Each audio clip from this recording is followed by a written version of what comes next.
Jums droši vien tāpat kā man ir gadījies naktī pamosties vai no rīta atcerēties kādu sapni, kurā jūs redzējāt cilvēku, kuru varbūt pat neesat satikuši 20 gadus vai ilgāk, par kuru pat neesat ne domājuši, ne iedomājušies. Varbūt jums ir bijusi situācija, kad dienas gaitās nemitīgi nāk prātā kāds cilvēks vai reizē man ir bijusi situācija, ka manī sāk pat veidoties tā kā nosodījums, kādas dusmas pret kādu cilvēku.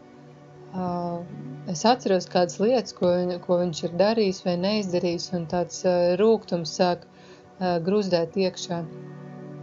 Un reiz, kad es runāju ar Dievu par to, tad viņš man sirdī lika tādas lietas, kad bieži vien tas nav nejauši, ka mēs, piemēram, nosapņojam par kādu cilvēku. Reiz tā arī bija, ka es sapnī redzēju kādu savu bērnības draudzeni, un tas sapnis tiešām nebija nekas jauks. Es pamodos lielām bailēm, un pirmais, ko Dievs mudināja, bija nevis vienkārši pārdomāt vai pēc iespējas ātrāk aizmirst šo sapni, bet tieši lūgt tajā brīdī, lūgt no visas sirds par šo bērnības draudzeni. Un kā vēlāk es uzzināju, viņai tajā dienā bija ļoti, ļoti smagas dzemdības, ka varēja aiziet gan viņa, gan viņas bērniņš. Un tādā veidā Dievs runāja uz daudzām situācijām. Arī par šo kādu citu situāciju, kur var padalīties, kur sāku pēkšņi pārdomāt par kādu citu savu paziņu, ko viņa varbūt nedara tā, kā man gribētos.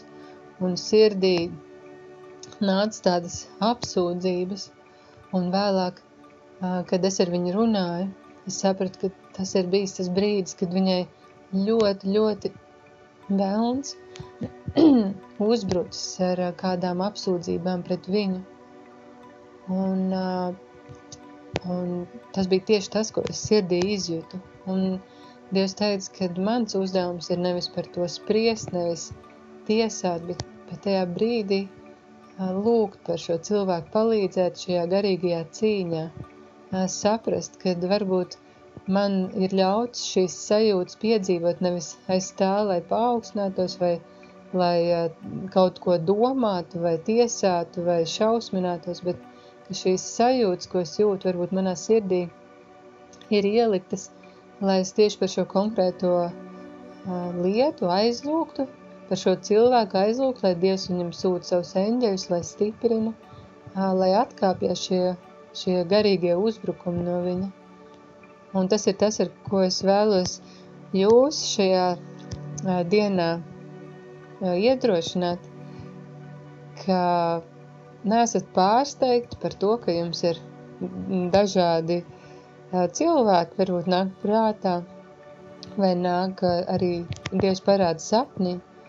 Varbūt ne tik daudz koncentrēties uz to saturu, bet vienkārši lūgt un ļaut, lai Dievs pats atklāja, par ko lūgt, kas šim cilvēkam ir visvairāk vajadzīgi. Pat, ja mēs neko nezinām par šiem cilvēkiem, kas notiek viņu dzīvēs, mēs vienmēr varam lūgt, lai Dievs atver viņu dvēseles, lai velk tuvāk sev. Esiet svētīti!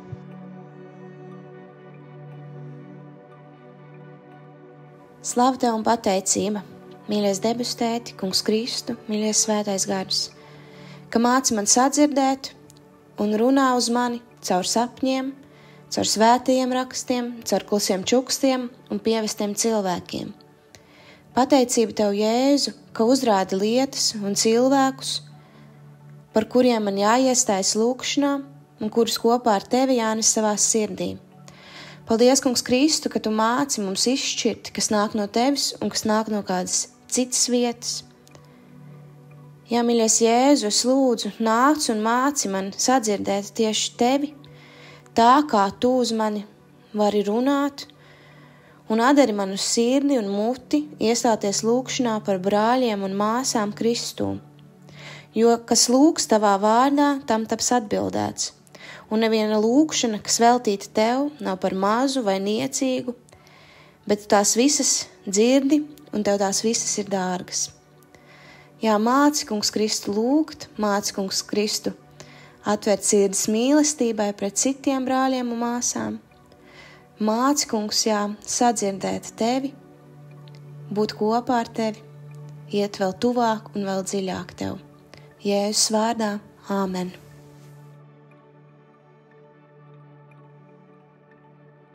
Aicinu piedalīties audio liecību projektā Mīlestības ceļš liecībās arī tevi. Ieraksti balss ziņā savu stāstu, kā Dievs sevi ir tev atklājis, ko viņš ir darījis un kā Jēzus ir tev palīdzējis, uzmundrinot, samīļojot, dziedinot, stiprinot. Esi daļa no dzīvā evaņģēlija pasaulē un ieraksti savu audio liecību telefonā, izmantojot balss ieraksta aplikāciju un nosūti to uz e-pastu liecības@gertrude.lv.